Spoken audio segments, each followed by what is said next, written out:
താരസംഘടനയായ അമ്മയിലെ വിവാദങ്ങളിൽ അംഗങ്ങൾക്ക് തുറന്ന കത്തുമായി ശ്വേതാ മേനോൻ. അനുഭവക്കുറവ് കാരണം പിഴവുകൾ സംഭവിച്ചിട്ടുണ്ട്. അത് തിരുത്തുന്നതിനുള്ള നടപടികൾ ആരംഭിച്ചു കഴിഞ്ഞിട്ടുണ്ട്. സംഘടനയുടെ ദൈനംദിന പ്രവർത്തനങ്ങൾക്ക് തടസ്സം നേരിട്ടിട്ടില്ല എന്നുമാണ് ഈ കത്തിൽ വ്യക്തമാക്കിയിട്ടുള്ളത്. നവമി ദിനേശ് തന്നെയാണ് വാർത്തയുടെ വിശദാംശങ്ങളുമായി ചേരുന്നത്. നവമി, അമ്മയിലെ വലിയ പൊട്ടിത്തെറി അതിപ്പോഴും പൂർണ്ണമായും കഴിഞ്ഞിട്ടില്ല.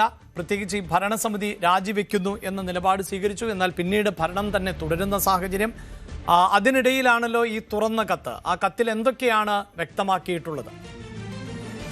അഭിലാഷ്, നമുക്കറിയാം ഈ താരസംഘടനയുമായി ബന്ധപ്പെട്ട് വലിയ പ്രശ്നങ്ങളാണ് ഇപ്പോൾ നടന്നുകൊണ്ടിരിക്കുന്നത്. പ്രത്യേകിച്ച് ശ്വേതാ മേനോൻ രാജിവെച്ച് പുറത്തുപോയി എന്ന് പറയുകയും പിന്നീട് വീണ്ടും സംഘടനയിൽ തിരിച്ചെത്തി തന്റെ നിയമ പോരാട്ടം തുടരുക തന്നെ ചെയ്യുമെന്നാണ് ശ്വേതാ മേനോൻ ആവർത്തിച്ച് പറയുന്നത്. ഇപ്പോൾ എന്തായാലും കഴിഞ്ഞ ദിവസമാണ് സംഘടനയുടെ വാട്സ്ആപ്പ് ഗ്രൂപ്പിൽ ഇത്തരത്തിലൊരു മെസ്സേജ് ഭാരവാഹികളുടെ ഭാഗത്ത് നിന്നും ഇട്ടിരിക്കുന്നത്. അത് ശ്വേതാ മേനോനാണ് ആ മെസ്സേജ് ഇട്ടത്.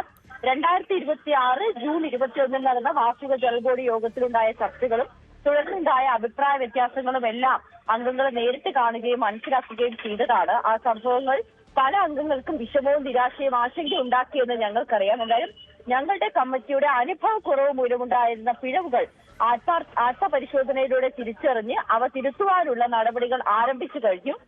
ഇത് കൂടുതൽ മുന്നോട്ട് കൊണ്ടുപോകുന്നതിന് വേണ്ടിയിട്ടുള്ള സഹായം അംഗങ്ങളുടെ ഭാഗത്തു നിന്നും ഉണ്ടാകണമെന്നാണ് പറയുന്നത്. ഒപ്പം അംഗങ്ങളുടെ കൈനീട്ടം, സഞ്ജീവനി പദ്ധതി, മെഡിക്കൽ ഇൻഷുറൻസ് ആനുകൂല്യങ്ങൾ ഉൾപ്പെടെയുള്ള എല്ലാ സേവനങ്ങളും മുടക്കമില്ലാതെ തുടരുകയാണെന്നും ഇനിയും അതേ ആത്മാർത്ഥതയോടെയും ഉത്തരവാദിത്തത്തോടെയും ഈ സേവനങ്ങൾ തുടരുമെന്നുമാണ് ഈ കമ്മിറ്റി പറയുന്നത്. ഒപ്പം ഇതുവരെ തന്ന സഹകരണത്തിന് വിശ്വാസത്തിന് നന്ദി. ഇനിയും ഇത്തരത്തിലുള്ള പിന്തുണ അംഗങ്ങളുടെ ഭാഗത്തു നിന്ന് പ്രതീക്ഷിക്കുന്നു എന്നാണ് അമ്മ പ്രസിഡന്റായിട്ടുള്ള ശ്വേതാ മേനോനും ജനറൽ സെക്രട്ടറി കുക്കു പരമേശ്വരനും എക്സിക്യൂട്ടീവ് കമ്മിറ്റി അംഗങ്ങളും ചേർന്ന് തയ്യാറാക്കിയ ഈ ഒരു കുറിപ്പിൽ വ്യക്തമാക്കുന്നത്. എന്തായാലും ഈ സംഘടനയുടെ പ്രശ്നങ്ങളെല്ലാം മനസ്സിലാക്കി തങ്ങൾക്ക് പറ്റിയ പിഴവുകളെല്ലാം പരിഹരിച്ച് മുന്നോട്ട് പോകുമെന്നാണ് ഈ കത്തിലൂടെ ശ്വേതാ മേനോൻ പറഞ്ഞു വെക്കുന്നത്.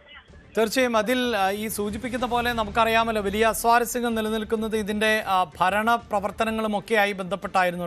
ഈ പ്രത്യേകിച്ച് ഓഫീസ് സ്റ്റാഫുകളടക്കം വലിയ പരാതിയുമായി രംഗത്ത് വന്നിട്ടുള്ള സാഹചര്യമുണ്ട്. അമ്മയുടെ പ്രവർത്തനങ്ങൾ ഏതാണ്ട് പൂർണ്ണമായും താളം പിഴച്ച ഒരു സാഹചര്യം ഉണ്ട്. അവിടെയാണല്ലോ ഈ അനുഭവ സമ്പത്തിൻ്റെ ഒരു കുറവ് കാരണം പിഴവുണ്ടായി, അത് തിരുത്തും.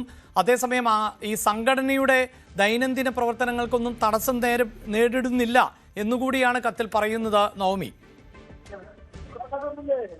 അതെ അഭിലാഷ്, എന്തായാലും ഈ ദൈനംദിന പ്രവർത്തനങ്ങളിലൊന്നും തടസ്സമില്ല. അത് കൃത്യമായി തന്നെ മുന്നോട്ട് പോകുന്നുണ്ട്. അപ്പം ഈ കണക്കുകൾ വ്യക്തമാക്കുന്നതിന് വേണ്ടിയിട്ടുള്ള അല്ലെങ്കിൽ ഈ കണക്കുമായി ബന്ധപ്പെട്ട തർക്കമാണ് ഈ വലിയ പ്രശ്നങ്ങളിലേക്ക് നയിച്ചത്. അത് എത്രയും വേഗം പരിഹരിക്കും. അംഗങ്ങൾക്ക് എല്ലാവർക്കും ഈ കണക്ക് എത്തിക്കുന്ന തരത്തിൽ കൃത്യമായി കിട്ടുന്ന തരത്തിലുള്ള നടപടികൾ ഉടനെ തന്നെ ഈ കമ്മിറ്റി അംഗങ്ങൾ ചെയ്യും. എല്ലാവർക്കും കണക്കുകൾ, അതായത് ഇതിലെ വന്ന പിഴവുകൾ പരിഹരിച്ച് സംശയങ്ങളെല്ലാം ദൂരീകരിക്കുമെന്ന് കൂടിയാണ് ഈ എക്സിക്യൂട്ടീവ് കമ്മിറ്റി അംഗങ്ങൾ വ്യക്തമാക്കുന്നത്. അതിൽ ഈ കണക്കുകളിൽ വലിയ തിരിമറി നടന്നിട്ടുണ്ടെന്നൊരു ആരോപണമായിരുന്നു അന്ന് ജനറൽ ബോഡിയിൽ ഉന്നയിക്കുകയും ചെയ്തത്. എന്തായാലും എല്ലാ പ്രശ്നങ്ങളും പരിഹരിച്ചുകൊണ്ട് തന്നെ മുന്നോട്ട് പോകുമെന്നാണ് ഇപ്പോൾ ശ്വേതാ മേനോൻ ഉൾപ്പെടെയുള്ള കമ്മിറ്റി അംഗങ്ങൾ വ്യക്തമാക്കുന്നത്. ശ്വേതാ മേനോന്റെ നേതൃത്വത്തിൽ ഉള്ള ഭരണസമിതിയാണ് കാര്യങ്ങൾ വിശദീകരിക്കുന്നത്. അമ്മയിലെ പ്രതിസന്ധികൾ പരിഹരിച്ചു കൊണ്ടുപോകും. അനുഭവ സമ്പത്തിന്റെ കുറവുണ്ടായിട്ടുണ്ട്, അതുകൊണ്ട് ചില പിഴവുകൾ സംഭവിച്ചിട്ടുണ്ട്, അത് തിരുത്തിക്കൊണ്ടുപോകും. അതേസമയം തന്നെ അമ്മയുടെ ദൈനംദിന പ്രവർത്തനങ്ങളെയൊന്നും ബാധിച്ചിട്ടില്ല എന്നുകൂടിയാണ് ഈ കത്തിൽ വ്യക്തമാക്കിയിട്ടുള്ളത്. കൂടുതൽ വാർത്തകൾക്ക് news 18 Keralam YouTube channel subscribe ചെയ്യുക.